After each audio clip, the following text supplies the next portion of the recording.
Oi, gente, hoje eu vim até Taubaté conversar com um renomado urologista. É o meu amigo Dr. Vander Cunha, para esclarecermos e tirarmos algumas dúvidas dos homens, né, doutor? Primeiro quer dizer que é um prazer recebê-lo aqui no nosso programa, viu? Prazer é totalmente nosso, uma honra em tê-los aqui. Que bom poder participar de um programa para a conscientização da população masculina. Essa iniciativa ela deve ser repetida, deve ser continuada. Os veículos de comunicação têm essa obrigação na divulgação das informações para que os homens assumam verdadeiramente o seu papel no sentido da prevenção. Infelizmente, o Brasil hoje tem um grande problema de acessibilidade nessa medicina preventiva. Eu gosto muito daquele ditado popular que é melhor prevenir do que curar. E do ponto de vista técnico, médico, científico, esse ditado se aplica muito. A prevenção é muito importante. Bom, doutor, qual é o maior medo dos homens quando entram aqui em seu consultório e sabe que tem que fazer um exame de próstata? Porque acho que a maioria já vem puxado pela esposa, né? Corretíssimo, Viviane. Infelizmente, ainda, apesar de todas as campanhas, através do empenho do governo, do Ministério da Saúde, das entidades médicas, existe um esforço muito grande, mas ainda, infelizmente, existe uma resistência muito grande. Eu costumo brincar que as mulheres, culturalmente, até nisso batem nos homens. Ninguém precisa pedir, Viviane, para a mulher fazer um exame ginecológico preventivo. Os homens precisam aprender também com as mulheres que esse hábito de fazer a sua visita anual ao urologista, independente de sintomas, de histórico familiar, é uma obrigação. E a idade, a partir dos 40 anos, né, já tem que começar a fazer os exames, né? Existem alguns casos antes dessa idade que o senhor detectou alguma coisa? A idade preconizada para o exame preventivo de próstata a partir dos 40 ou 45 anos de idade, mas nós damos ênfase que quando existe um histórico familiar, a partir dos 40 anos.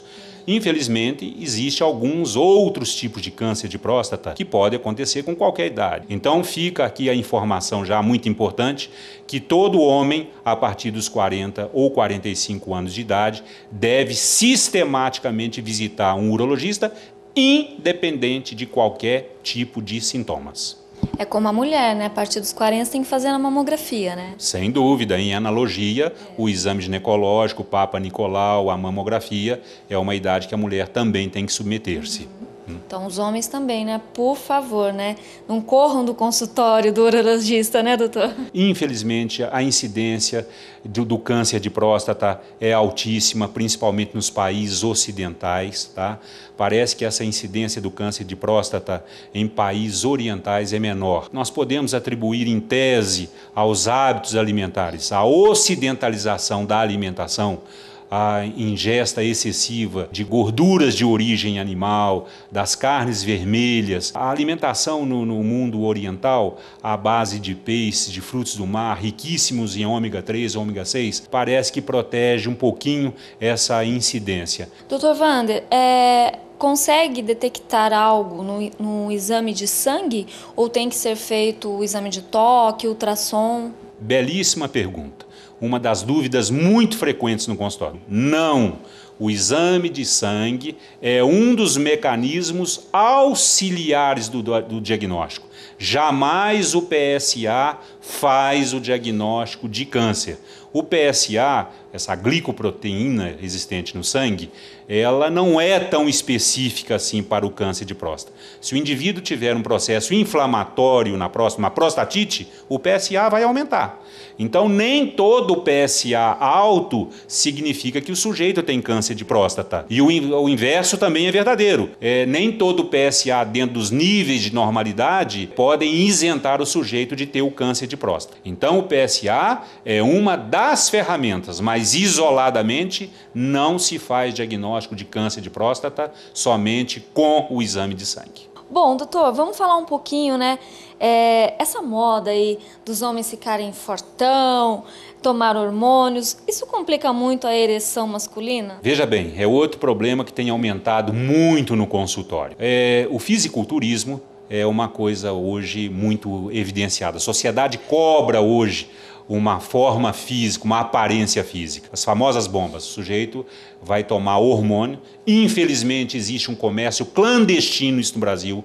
Infelizmente, a Anvisa precisa ser mais eficaz, mas infelizmente existe um mercado negro no fornecimento dessas bombas, desses hormônios. Toda e qualquer medicação que o organismo não esteja precisando é veneno. Os hormônios, principalmente a testosterona, o GH, todas essas bombas, todos esses hormônios têm sido usados para criar uma falsa impressão de massa muscular. Efeitos colaterais disso: incidência aumentando significativamente no câncer de próstata, câncer de testículos e a incidência de câncer hepático. Bom, doutor, a bebida, o cigarro, a droga, isso tudo leva também a uma disfunção erétil, né? Tem aqueles homens que até falam que quando bebe fica melhor, né? Mas não é assim, né? Às vezes eles dormem e esquecem de tudo, né? Existem as drogas socialmente aceitas, cigarro, álcool, e as drogas socialmente discriminadas, né? Maconha, cocaína e tantas outras que nós podemos citar aqui. Remédio, eu não gosto desse nome remédio. Medicamento. Remédio é algo para remediar. Medicação, tá? É um tipo de droga também. Então, hoje em dia, dizer que as medicações para promoverem ereção podem e devem ser usadas indiscriminadamente é outra tragédia que está acometendo a juventude, principalmente os pacientes jovens. As baladas, os estimulantes, enfim, tudo isso para melhorar, entre aspas, uma sexualidade. De maneira nenhuma. Álcool é altamente deletério à saúde, do ponto de vista hepático, do ponto de vista digestivo, do ponto de vista de potência sexual. As drogas nem se falam, inclusive acometendo a fertilidade, a potência. Todos esses fatores são fatores de agressão. E os remédios para emagrecer, antidepressivo, também acontece? Medicamento para emagrecer, tá?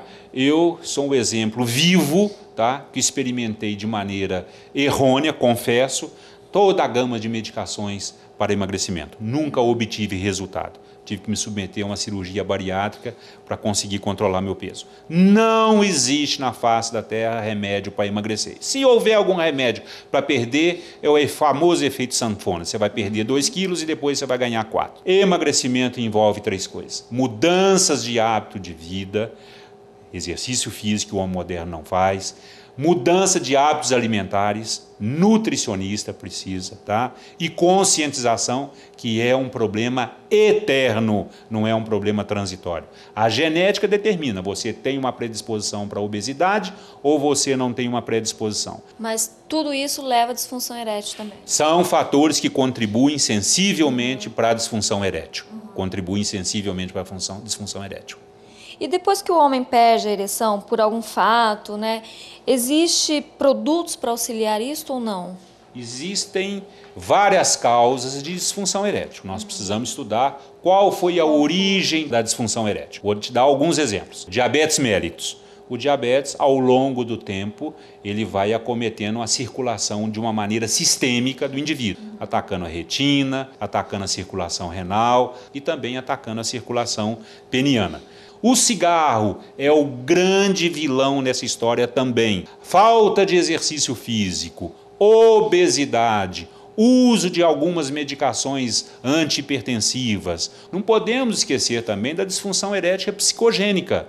Aquele indivíduo que ele não tem uma doença orgânica, mas ele tem um problema psicológico, uma inibição psicológica que o leva à disfunção erétil. E para cada tipo de disfunção, nós temos hoje um tratamento específico com resultados muito bons e ótimos. Em casos extremos, até a implantação das próteses penianas. Quando as medicações não são capazes de resolver o problema do ponto de vista clínico, você ainda tem o recurso da implantação das próteses, que também evoluíram de maneira sensível, que o indivíduo tenha a ereção de acordo com a sua necessidade, o prazer de maneira agradabilíssimo, o sujeito tem a sua qualidade de vida preservada sem nenhum prejuízo. O senhor falou, né, agora há pouco, sobre os medicamentos azulzinhos, né? Não é qualquer pessoa, então, que pode tomar e sair comprando e vai tomando qualquer idade. Não pode, né? Volto a insistir no crime que a indústria farmacêutica faz hoje em não restringir o uso desses medicamentos ao receituar o médico junto ao especialista.